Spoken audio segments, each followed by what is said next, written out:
ground. It's just a fight at that point. And the crazy thing, and I want to get back to vouchers, but I want to talk about public service loan forgiveness, because I think that's a good example of what you're just saying, right? When we think of debt relief, Biden debt relief, he's handing out money to the, let me tell you what we did with public service loan forgiveness. There were only 7,000 people prior to us coming in that got it. Public service loan forgiveness, it was passed in bipartisan fashion in 2007, signed by a Republican president.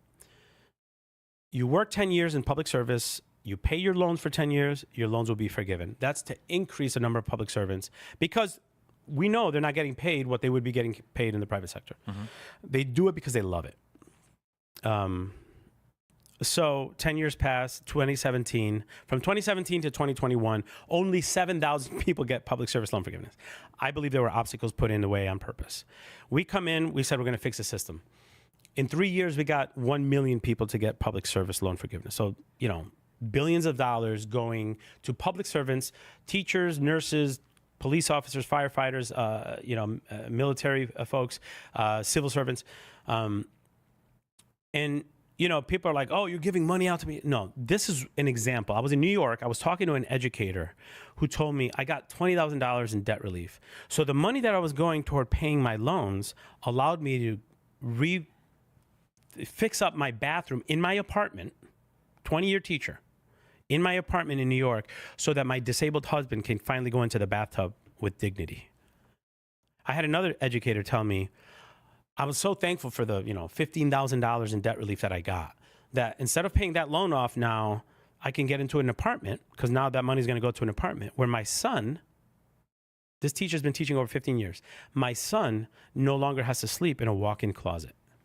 Is that too much to ask? So when we humanize the work that we're doing, it lowers the temperature and removes some of that partisanship. When we say, who wouldn't want a teacher that's been teaching for 15 years in New York to have an apartment where their child doesn't have to sleep in a closet? Because they're making, 25% less than somebody with a similar degree in another profession, right? So there's that. Now, that's public service loan forgiveness. When we humanize it, when we bring stories, and I think maybe I'm even guilty of this. I talked in billions. Oh, we're doing billions here. Nobody cares about that. Tell me about the story of the American. I don't know if that person was Republican or Democrat. I don't care. That teacher deserves to have dignity so her husband can take a bath being disabled with dignity.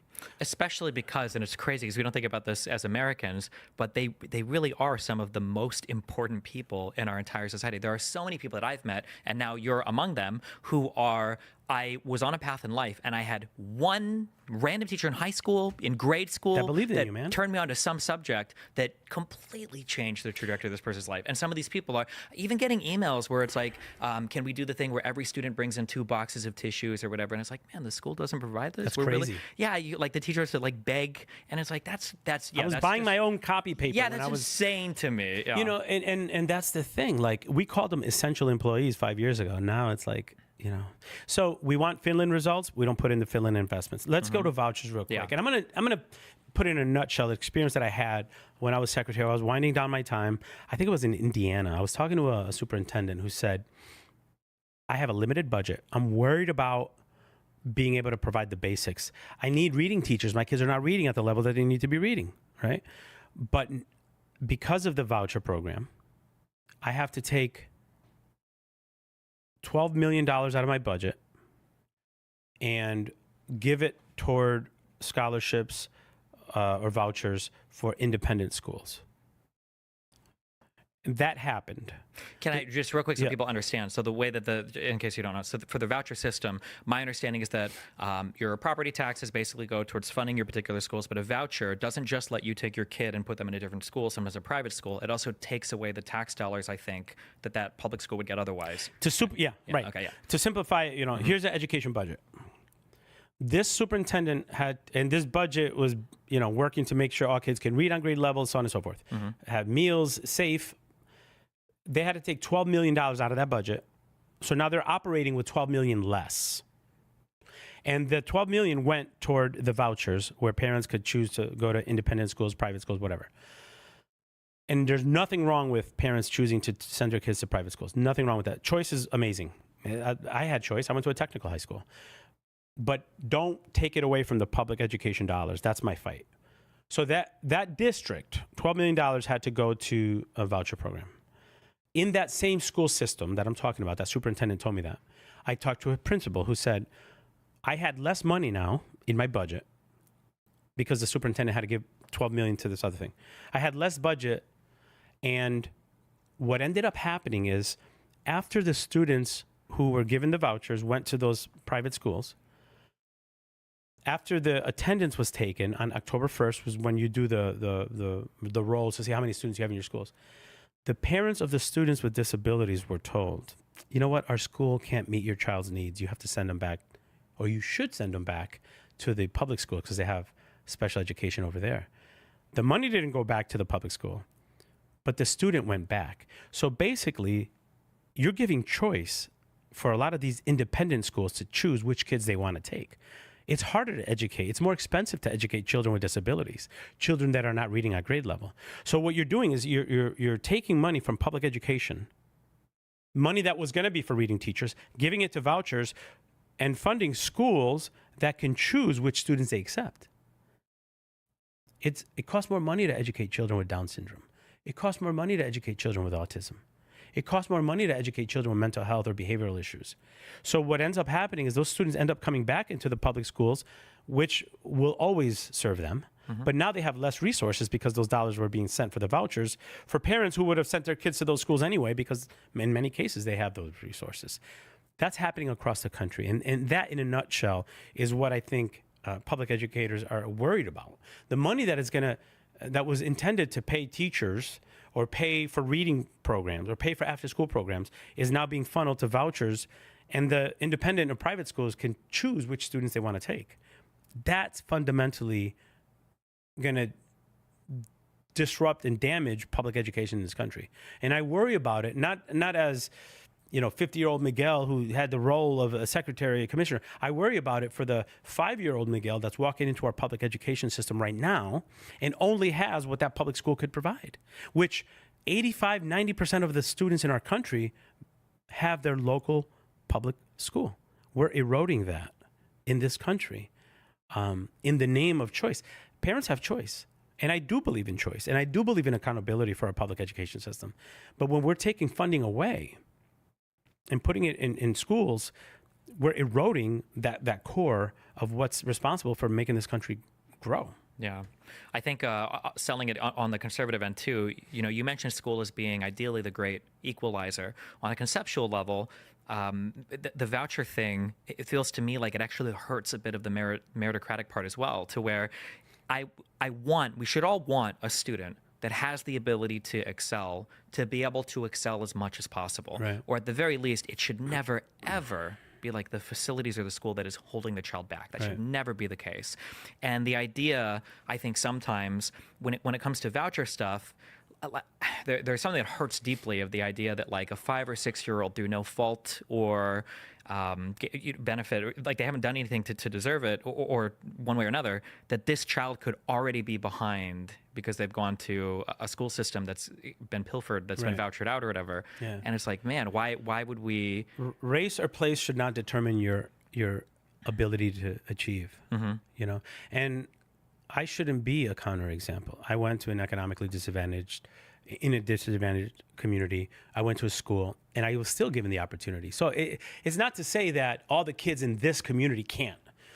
What we need to be saying is every child should be able to reach, and we need to have at least common denominator of what a good public education in this country looks like.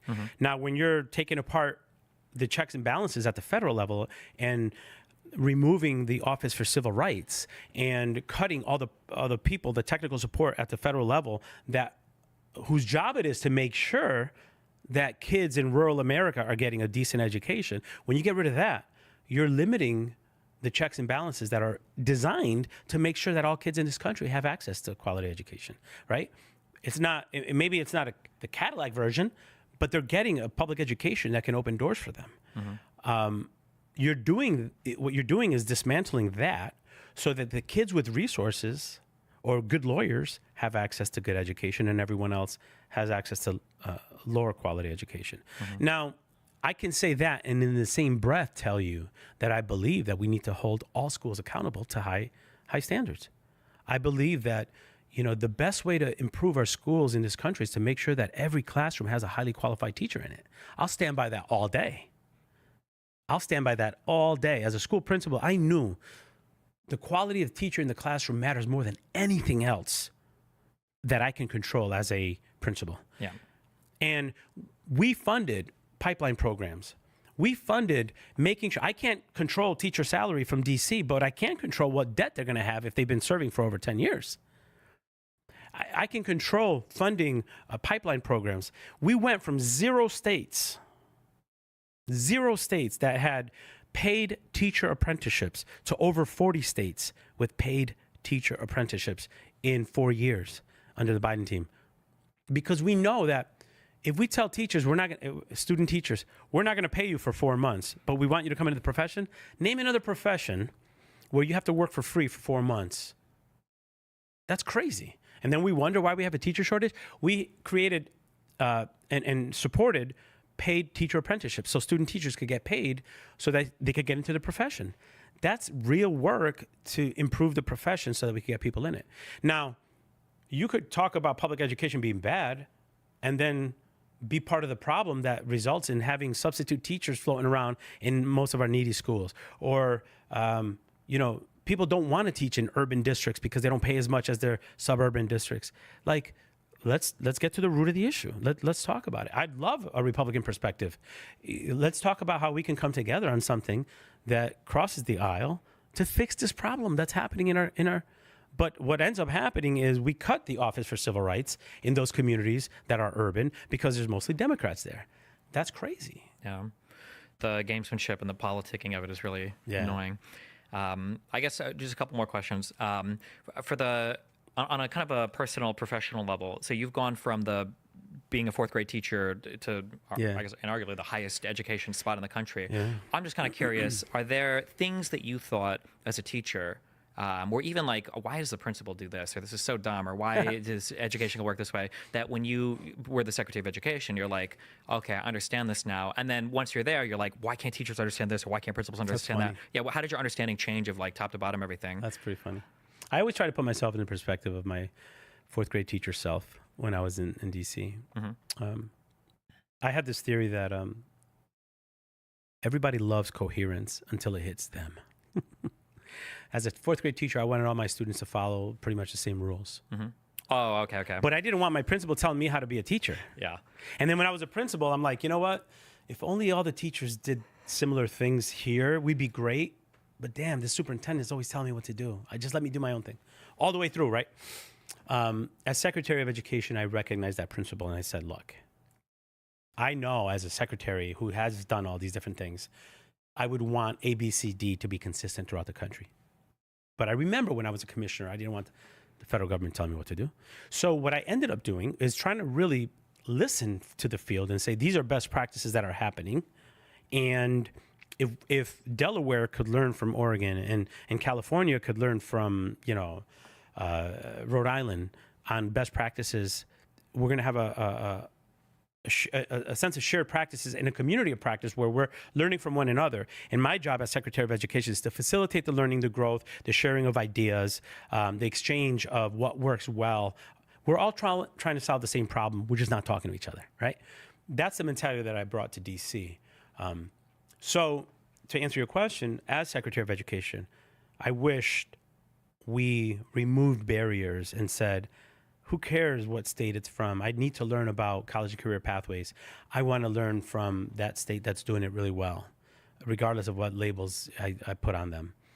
That's what I wanted to see up and down the chain. You've heard the expression, the smartest person in the room is the room itself. Well, for me, it was really about bringing best ideas across the 50 states, regardless. I remember having summits at the White House. I would bring, different, and I was very intentional. I talked about intentionality.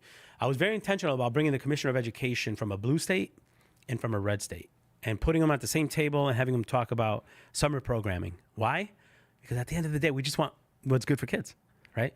So that would be the answer of not being the expert, whether I had the experience or not. I always say, whether you're an educator or a billionaire donor, your role as secretary is about bringing the best ideas together and making sure. So for me, that would be the thing. Not so much that I'm the expert, but that I bring the best ideas from across the country to the table, fund them, bring them to Congress and say, hey guys, look what they're doing over here. I don't care if it's a red or blue state. We need more of this. Can we fund this? Because they were the ones, they're the appropriators, right? And it was my job as Secretary of Education to make sure that the dollars get to where they're supposed to go and be used for what they're supposed to be used for. Kind of on that note, so one thing I hear, and it's borne out evidentiarily, why do you think that, like for California, the UC school system is just so, people have so many good things to say about it, that so many of the top schools are from California. When you look at higher education, I guess K through 12, I guess like what are one or two things where you're like, everybody should learn from this state for this thing, and then it works because of this reason? You know, and it's funny because this really crosses party lines. When you have a group of people and you see that work together, that are the why is very clear, and it's about helping students provide access and affordability and graduate and go on to contribute. When you have a group that big that's coming together around that shared why, it doesn't matter. I say build systems, not superheroes, right? So it doesn't matter who's leading it, although they have some great leaders there. The why is very clear throughout. Everybody hears about the Mississippi Miracle and reading, right? They had leaders there, tremendous leaders, that really focused on reading. We're just going to focus relentlessly on reading. And we'll get the why is very clear. When you have a shared why, all the other labels go away. And I think in education leadership, we have to remember our why. We have to lead with our why, not with our, R or D, and be very clear about what the focus is. And when you can do that, you can cut through noise. And you have to be very explicit about it, unapologetic about it. For me, my why was addressing disparities in access and affordability in higher education. It was sharing that multilingualism is a superpower. And saying that, for many years in that bilingual program that I talked to you about earlier, where those kids felt like they were, is it because of those kids that our school's failing? No, those kids are bilingual. They have a superpower. They're bicultural. They can navigate, code switch from one culture to another. That's a gift. When we're talking about an economy that's all over the world, and these kids are going to be able to navigate different cultures and different languages, they have a superpower. They have a gift. Let's treat them as gifted and talented. For me, it's what is your why? How are you getting to it? And how are you being unapologetic about saying we're going to remove anything that's going to create barriers to us working together around this why? For me now, my why is making sure kids have access to higher education, making sure kids have access to college and career opportunities. For me, my why is talking to leaders and saying, look, this is the best time to serve as a leader when things are broken. It's our job to bring it back and reimagine what it could be. I talk to education leaders across the country, and they're tired, man. They're beat up. And I'm like, how lucky are you that you get to lead at a time when it's broken? You get to be the person that brings hope. You get to be, I wear a bracelet that was given to me by third graders a couple of years ago. It says good trouble. It reminds me that if we're not getting into good trouble, we're just protecting the status quo. It's our job to improve it. And yeah, it's going to be hard, but that's what we signed up for. We signed up for hard. Nobody signed up for a pandemic, but the best leaders showed up when it was hard. And this is where we are right now. So, that's what drives me right now. It's like, no, all right, leaders. Yeah, it's tough. Yeah. If you're a college leader right now, yeah, you're under attack. DEI is under attack. You got people cutting your funding. They need a good leader now. If you're a K-12 superintendent, yeah, you're dealing with partisanship. You're dealing with board meetings that are out of control because it's very political. It's your job as a leader to lead. And, how lucky are we that we get to lead at a time where they need us now? It's easy to lead when things are easy. So for your generation and those that are coming up, I'm rooting for you, man. I believe you have the answers that we failed to provide because we became partisan. We became broken. We became cynical. And I do have hope that this next generation is tired of the BS. And they're like, damn it, you guys screwed it up. We're gonna do it our way. I really do believe that. Sure. We're gonna do it our way. And it's people like you that get audiences together to say, shit, we got to do things differently because the way that they did it before didn't work. Cool. Okay. Yeah, I appreciate the perspective of there's a problem and a problem is an opportunity. Theoretically, it can be. Yeah. I guess last question related to work stuff. I guess if you could give yourself one piece of advice, or if you could have imbued some knowledge on you the microsecond you walked in as secretary. Yeah. And I know as commissioner, you would have had practice before, but like, is there something that you wish you would have known immediately coming into the job that would have made things simpler? Or like, what was the most surprising part of the job where you're like, I wish I could have had this in mind earlier when I started for Secretary of Education? I'm going to take this opportunity to to complain a little bit. Okay. It took me like 9 to 10 months to get my lieutenants in. Okay. That was frustrating. And those require Senate confirmation? Senate confirmation. We had the House, we had the Senate, we had the White House. I couldn't get my lieutenants in to start doing debt relief. Mm-hmm. So we were literally, there were like 15, 20, 30 people doing all the work. And it wasn't until I got, about 9 months in where I was able to get a comms assistant secretary. And even still, I never was able to get my assistant secretary for communications and it confirmed. So you're not walking in with a full deck. You're walking in with bits and pieces trying to make the work happen at a time where the country was shut down and we had to not only, reopen, but just make sure that kids were okay, right? And not to mention the most aggressive higher education accountability, debt relief agenda we've ever seen.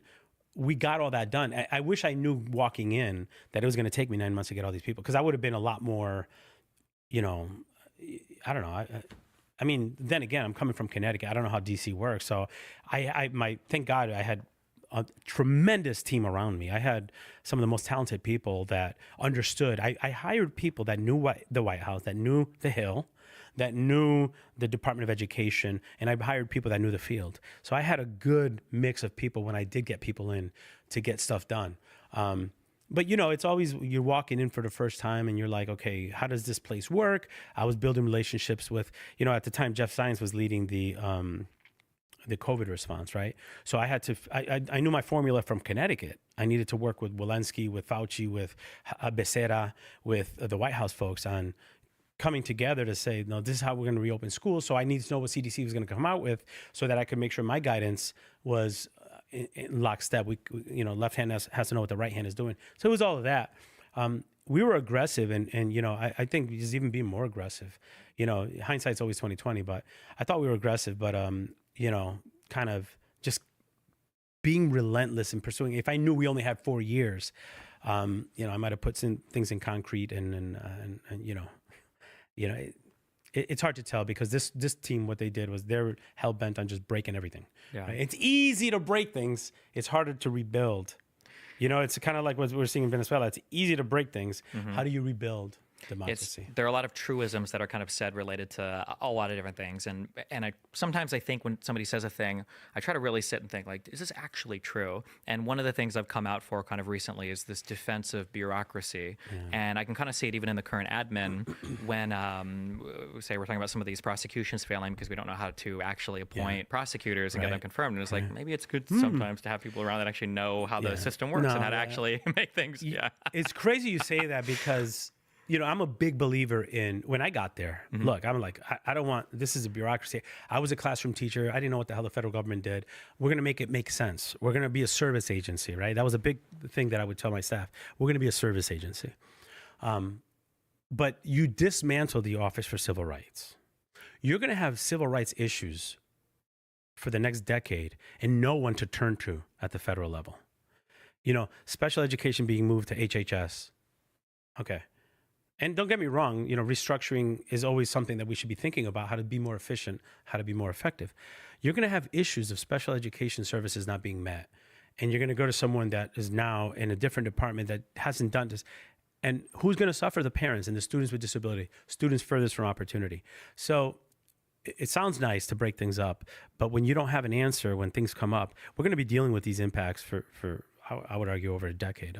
There is something to be said about making sure that the system is designed to meet the needs of the consumer, in this case, our students. Mm-hmm. Is there anything else? I noticed you brought notes. Is there anything else you want to go over? More education-related stuff. I think I covered a lot of it in terms of how important it is to remember the growth of our country is dependent on how well we educate our youth and give students opportunities. And I think in this country, we have to remember that education is the foundation. You're not going to build skyscrapers on crumbling foundations, right?